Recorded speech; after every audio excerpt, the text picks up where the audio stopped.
Okay, so let me tell you something absolutely ridiculous that just happened in the UK. There's this British mushroom company called Bristol Fungarium, and they've been safely serving customers for 6 years doing genuinely good work.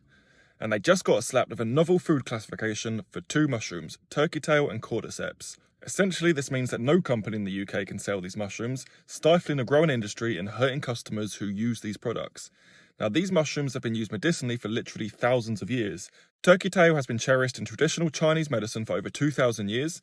In Japan, they've even been using it alongside cancer treatments for decades. The science is solid. There's mountains of evidence on its safety and efficacy, all peer-reviewed and widely accepted. In fact, turkey tail is one of the UK's most abundant mushrooms. You've probably walked past it hundreds of times. It literally grows all over the British Isles and forests. So why the novel food stamp? Because apparently they weren't consumed to a significant degree in the EU before May 15th, 1997. Yes, that's the actual cut-off date. It doesn't matter that they're native to the UK, doesn't matter that they've been used safely for millennia, some arbitrary bureaucratic date from 1997 is all that counts.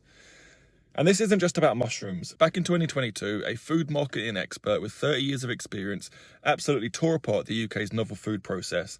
He called it not fit for purpose and said it's crushing innovation.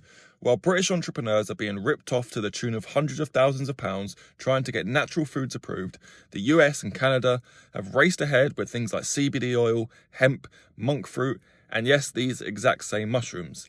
The numbers are damning. In 2021, out of thousands of novel food applications, only 210 were even considered viable. Most small businesses can't afford to fight these classifications, so they either quietly comply, shut down, or just give up on using these ingredients entirely. But Bristol Fungarium is actually challenging this. They're trying to prove to regulators that there's no fundamental reason for these mushrooms to be classified as novel foods in the first place. The problem is it costs around £50,000 to gather evidence, conduct testing, and navigate the regulatory maze. They've already put in 10 grand of their own money.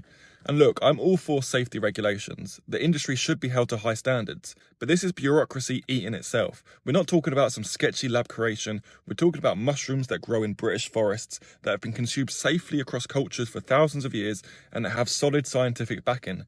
The message this sends is that traditional knowledge doesn't count. Centuries of safe use doesn't count.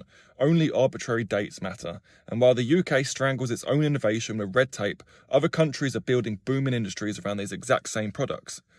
It's not just frustrating, it's economically self-defeating and genuinely nonsensical. Welcome to the UK.